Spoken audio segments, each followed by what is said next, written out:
warahmatullahi wabarakatuh. Waalaikumsalam warahmatullahi wabarakatuh. Bismillah, alhamdulillah, wassalatu wassalamu ala rasulillah wa ala alihi wa ashabihi wa man walah, la haula wa la quwwata illa billah. Sebelum kita mulai perkuliahan pada hari yang baik ini, marilah kita buka pertemuan kita pada hari ini dengan bacaan Ummul Quran, Al-Fatihah.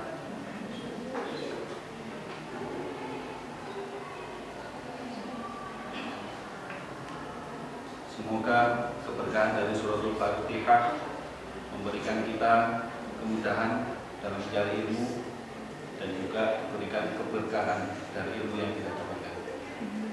Adik-adikku, mahasiswa program studi pendidikan agama Islam yang berbahagia, perkenalkan, saya adalah Saifuddin Zubi. Saya adalah dosen di program studi ini.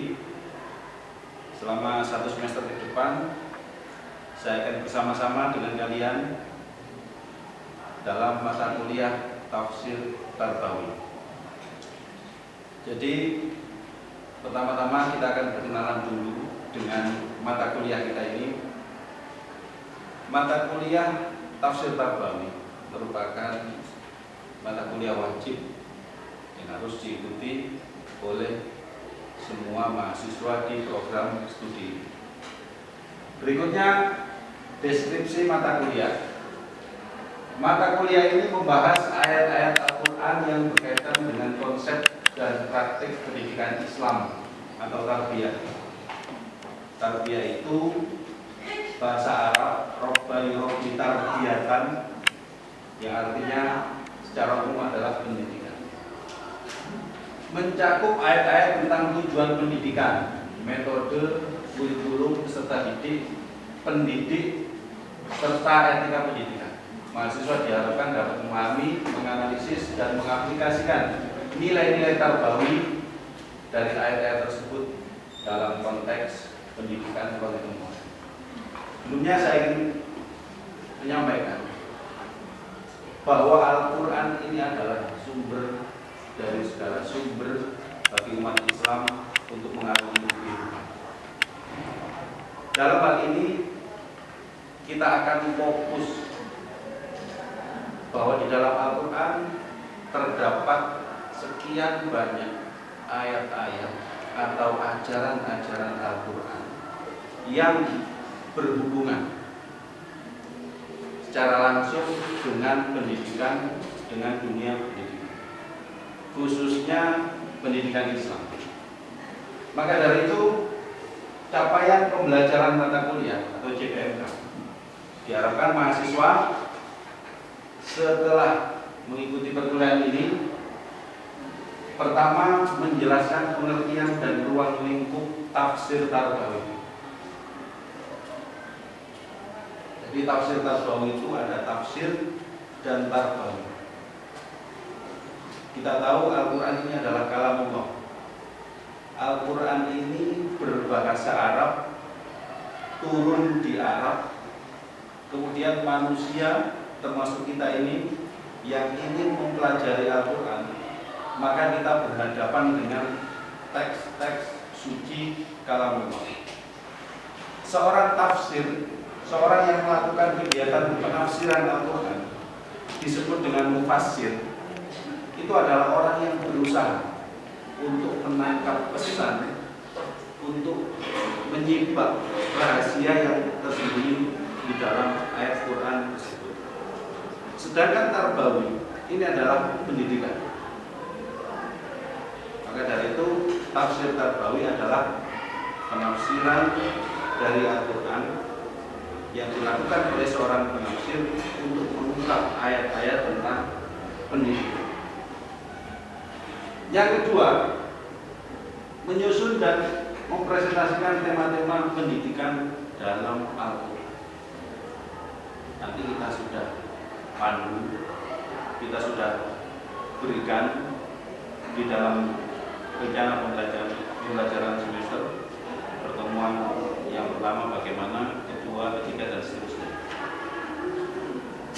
Yang ketiga, menganalisis ayat-ayat tentang tujuan, metode, dan pelaku pendidikan. Memang Al-Quran itu ayatnya tidak pernah statis. Al-Quran itu ibarat lautan. Semakin diambil airnya, semakin diambil ikannya yang terkandung di dalamnya. Apa yang terkandung di dalam lautan tersebut tidak akan pernah habis. Dari dulu sampai sekarang, orang untuk memancing ikan di laut, orang mencari ikan di laut, tapi ikannya tidak pernah habis. Selalu saja ada. Kira-kira seperti itu apa? Dari dulu digali maknanya, dari dulu ditafsiri, sampai sekarang tidak pernah habis. Entah sudah berapa ratus, bahkan berapa ribu, berapa puluh ribu karya-karya yang dihasilkan oleh seorang ulama atau seorang ilmuwan yang terinspirasi dari kitab suci Al-Quran. Jadi kalian-kalian ini yang sedang mengikuti mata kuliah ini ditunggu karya-karyanya nanti seperti apa terkait dengan tafsir dalam Al-Quran, khususnya tafsir Tarbawi, tafsir tentang pendidikan. Jadi masing-masing orang yang berkegiatan menafsiri Al-Quran itu mempunyai metode masing-masing. Dalam penafsiran itu ada metode tahlil dan juga ada metode maudhu'i dan lain-lain. Maudhu'i itu mengambil tema-tema tertentu di dalam Al-Quran. Sedangkan tahlili atau ijmali ini global. Biasanya seorang mufasir menafsiri Al-Quran dari awal surat Al-Fatihah sampai terakhir surat An-Nas. Itu ditafsiri semua. Seperti yang kita kenal kalau di Indonesia ada tafsir Al-Misbah. Di ulama internasional ada tafsir Al-Qurtubi, ada tafsir Al-Sakir Al-Anwir. Sekian banyak jilid, itu lengkap mulai dari juz 1 surat Al-Fatihah sampai terakhir surat An-Nas. Nah, kita sekarang ini menggunakan metode maudhu'i. Maudhu'i itu tematik. Kita mengambil tema tertentu di dalam Al-Quran, kemudian dari tema itu kita komparasikan, kita bahas, kita lakukan metode tertentu. Dalam hal ini tema yang kita lakukan adalah tema tentang pendidikan. Itu minggu yang pertama. Berikutnya Al-Quran sebagai sumber pendidikan Islam. 3. Tujuan pendidikan dalam Al-Quran. 4. Peran pendidik menurut Al-Quran. 5. Karakter peserta didik. 6. Metode pendidikan dalam Al-Quran. 7. Etika pendidikan dalam Al-Quran. Pertemuan yang 8 adalah ujian tengah semester. Setelah UTS selesai, pada pertemuan yang 9, nilai kejujuran, kesabaran, dan kasih sayang. Kemudian 10, pengembangan akhlak dalam pendidikan. 11, kurikulum pendidikan berbasis nilai Qur'ani. 12, implementasi tafsir Tarbawi dalam dunia modern. 13, penyusunan makalah tematik tafsir Tarbawi. 14, presentasi makalah dan review. Itu adalah materi-materi yang akan kita pelajari nanti selama 1 semester, yang dibagi menjadi 14 kali pertemuan. Adapun pada kesempatan hari ini saya akan menyampaikan materi tentang Al-Quran sebagai sumber pendidikan Islam.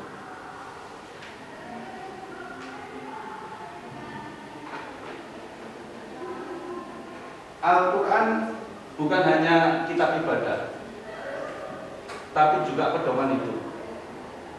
Banyak nilai dan prinsip pendidikan, baik eksplisit maupun implisit, pendidikan Islam dimulai dari wahyu yang pertama.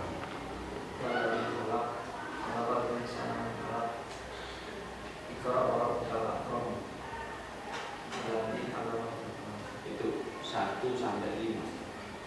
Jadi Al-Quran diturunkan kepada Nabi Muhammad itu tidak langsung berupa satu buku, tetapi berangsur-angsur.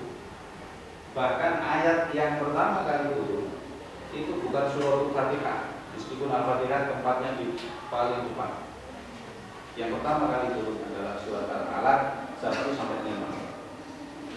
Dibacakan oleh saudara kita, sahabat kita Nazami, Iqra bismi rabbikal ladzi khalaq. Khalaqal insana min 'alaq. Iqra wa rabbukal akram. Alladzi 'allama bil qalam. Nah, seterusnya. Jadi Al-Quran itu bukan hanya kitab yang menuntut umatnya untuk beribadah, bukan hanya tentang anjuran sholat, bukan hanya tentang zakat, puasa, haji, bukan hanya hal-hal yang sifatnya untuk beribadah, tapi lebih dari itu. Al-Quran ini kitab suci yang mempersiapkan umatnya untuk membangun sebuah peradaban yang besar. Dan peradaban itu bisa maju, bisa unggul dengan konsep pendidikan yang baik dan benar. Kita ingat dulu ketika peradaban Islam sedang berjaya, ketika umat Islam menguasai seluruh dunia, itu ternyata pendidikan zaman dulu sangat maju. Jadi kemajuan sebuah peradaban beriringan dengan kemajuan pendidikan. Dan juga ketika peradaban Islam mundur, ini juga terjadi kemunduran dalam pendidikan Islam. Saya kembali ke materi bahwa Al-Quran itu bukan hanya menuntun umatnya, umat Islam kita ini bukan hanya mengarahkan untuk ibadah saja, tetapi selain itu juga untuk bahasa Arabnya tamadun, yaitu membangun peradaban. Dan peradaban yang maju ditopang dengan sebuah pendidikan atau sistem pendidikan yang baik.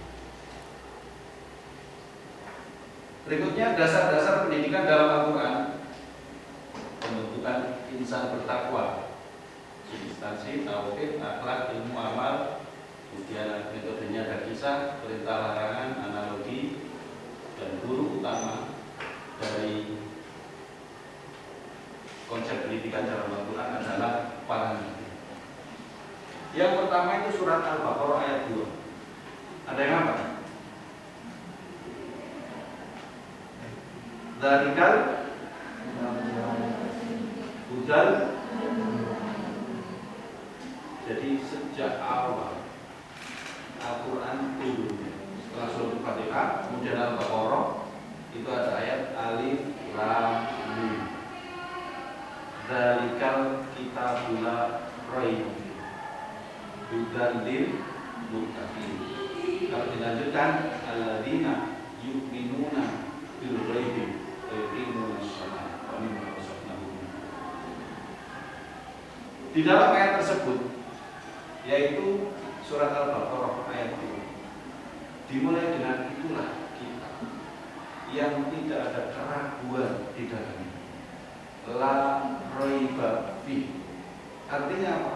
Setiap isinya itu selalu mengandung tuntunan. Setiap kata demi kata yang terdapat di dalam Al-Quran itu disusun dengan rinci, dengan bahasa yang sangat lugas dan mudah atau gampang dipahami. Menurut kalian Quran itu mudah apa sulit dipahami? Jawab aja. Mudah apa sulit untuk dipahami?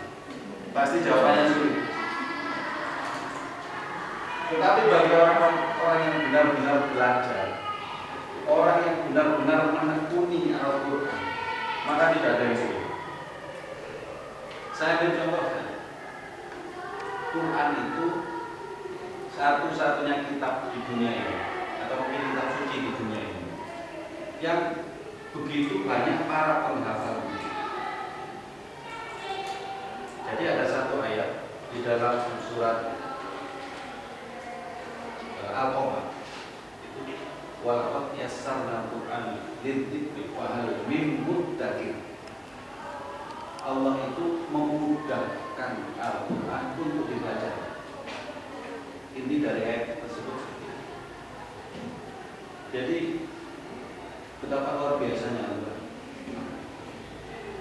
Jumlah suratnya 114, jumlah ayatnya 6.000 lebih,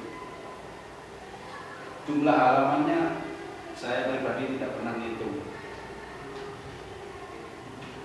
Tetapi dari ayat-ayat, dari ungkapan-ungkapan, dari jumlah juz yang sangat banyak itu, banyak sekali orang-orang yang menghafalkan dan tidak ada kesulitan bagi mereka, walaupun prosesnya mungkin berat. Tetapi setelah hafal, itu seolah-olah begitu mudah. Ayat-ayat Al-Quran itu disimpan di otak dan di hati para penghafalnya. Tidak ada kitab di dunia ini yang sama seperti Al-Quran. Tidak ada. Hanya Al-Quran saja. Kenapa bisa begitu? Karena Al-Quran sudah dimudahkan untuk dibaca. Dihafalkan saja mudah dan bisa, apalagi dipelajari, apalagi digali kandungan gizi. Berikutnya ayat kunci tentang pendidikan. Tadi disampaikan oleh saudara kita, sahabat kita Zami, Al-Alaq 1-5. Urgensi membaca dan ilmu, yaitu Iqra bismi rabbikal ladzi khalaq, khalaqal insana min 'alaq. Perlu diketahui bahwa ketika ayat ini turun pada Nabi Muhammad, Nabi sendiri merasa ketakutan.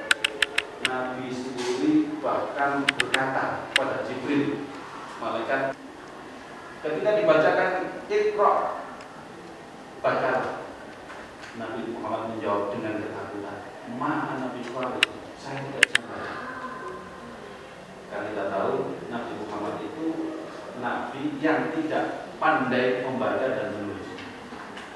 Lantas orang bertanya-tanya, kita punya nabi kok buta huruf? Kita punya nabi kok nggak bisa membaca, tidak bisa menulis? Ini nabi apaan? Justru tidak seperti itu pemahamannya. Zaman dulu itu jangan pernah disamakan dengan kondisi yang ada di zaman sekarang. Zaman dulu itu tidak semua orang bisa membaca dan tidak semua orang bisa menulis. Orang tidak bisa membaca, tidak bisa menulis, itu bukan aib, itu bukan kekurangan zaman dulu ya. Beda dengan zaman sekarang.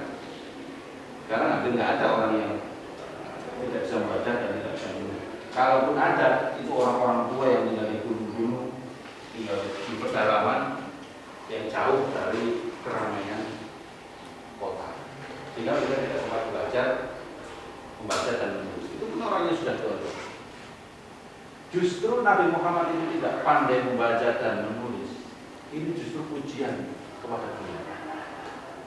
Sehingga bisa disimpulkan, kalau Nabi Muhammad tidak bisa membaca, tidak pandai menulis, maka bagaimana mungkin beliau mengarang Al-Quran? Bagaimana mungkin beliau menulis Al-Quran yang jumlahnya tidak sedikit itu, jumlahnya sangat banyak, tidak mungkin ditulis dan dikarang oleh orang yang tidak bisa membaca dan tidak bisa menulis. Berarti kesimpulannya apa? Al-Quran ini murni turun dari Allah Subhanahu wa Ta'ala. Itu atas kehendak Allah. Kita saja orang yang bisa membaca dan menulis ditantang oleh Al-Quran untuk membuat semisal Al-Quran. Fa'tu bi asyri suwarin min mithli. Buatkanlah 10 surat saja, tidak perlu 114. 10 surat saja yang semisal dengan Al-Quran. Kalau kalian mampu. Ini tantangan berlaku pada seluruh umat manusia dan di seluruh masa atau era. Tidak akan mampu.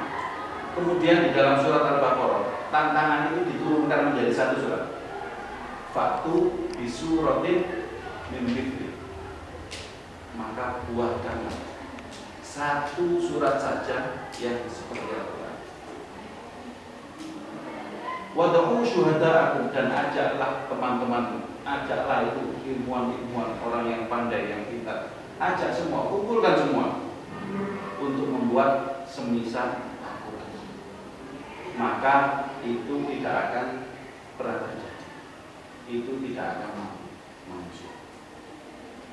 Ya, itulah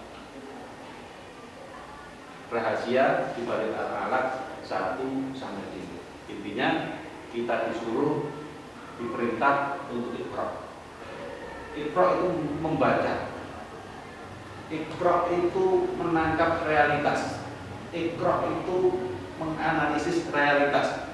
Iqra itu mengevaluasi realitas. Kemudian yang terakhir bisa mengkonstruksi sebuah realitas. Hanya dari Iqra itu luar biasa.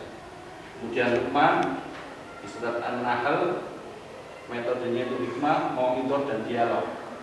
Itu ud'u ila sabili rabbik bil hikmah wal mau'idhatil hasanah. Orang-orang yang mengajak, orang-orang yang berdakwah di jalan Allah, itu hendaknya mengajak dengan hikmah, dengan kebijaksanaan. Wal mau'idhatil hasanah, dengan tutur kata, dengan nasihat yang baik. Jadi kalau ingin tahu prototipe, ingin tahu manusia ideal yang layak ditiru, itu adalah Nabi Muhammad. Kita tidak mungkin meniru dengan menjadi seperti beliau, tetapi paling tidak pelajaran dari beliau itu kita tangkap, kita jadikan inspirasi untuk memperbaiki kehidupan kita. Pendidikan Islami berbasis Al-Quran. Kurikulum berakar dari wahyu dan akhlak. Kemudian lingkungan belajar itu ada masjid, rumah, dan di mana saja, yaitu di alam. Evaluasi tidak hanya kognitif, tapi juga spiritual dan moral. Itulah basis dari pendidikan Al-Quran. Selalu dasarnya itu adalah kombinasi antara akal dengan wahyu. Kalau pendidikan barat itu basisnya murni adalah akal, murni adalah rasio. Mereka tidak mau sedikit pun diintervensi oleh yang namanya wahyu atau ayat-ayat suci agama atau ajaran agama. Itulah yang membedakan. Jadi manusia itu seimbang, ada jasmani dan ada rohani. Rohani, sisi-sisi rohani inilah yang diarahkan, yang dibimbing oleh Tuhan. Kemudian penutup dan refleksi, Al-Quran adalah sumber nilai pendidikan universal dan abadi. Penting bagi pendidik menafsirkan dan menerapkan ayat Quran secara kontekstual. Mari menjadi pendidik yang menyanyikan Al-Quran dalam proses belajar. Sekian pemaparan dari saya tentang materi Al-Quran sebagai sumber pendidikan Islam. Berikutnya saya persilahkan mahasiswa untuk mengeksplorasi lebih dalam, berbanyak, dan berikutnya adalah sesi diskusi. Silakan, Mas Zami. Saya bertanya, Pak. Saya ingin bertanya tentang bagaimana cara kita untuk meningkatkan literasi generasi muda Islam sebagai interpretasi Al-Quran surat Al-Alaq ayat 1, yang mana ayat tersebut berisi tentang perintah untuk membaca. Terima kasih, pertanyaan yang sangat baik. Bagaimana caranya meningkatkan literasi kita sebagai generasi muda umat Islam, berangkat atau bertitik tolak dari surat Al-Alaq ayat 1 sampai 5, yaitu Iqra bismi rabbikal ladzi khalaq. Pertama saya jelaskan dulu. Setelah ikra itu fi'il amar. Fi'il amar itu apa Mas? Kata perintah. Di dalam bahasa Arab, madhi dan mudhari ada amar. Amar itu perintah.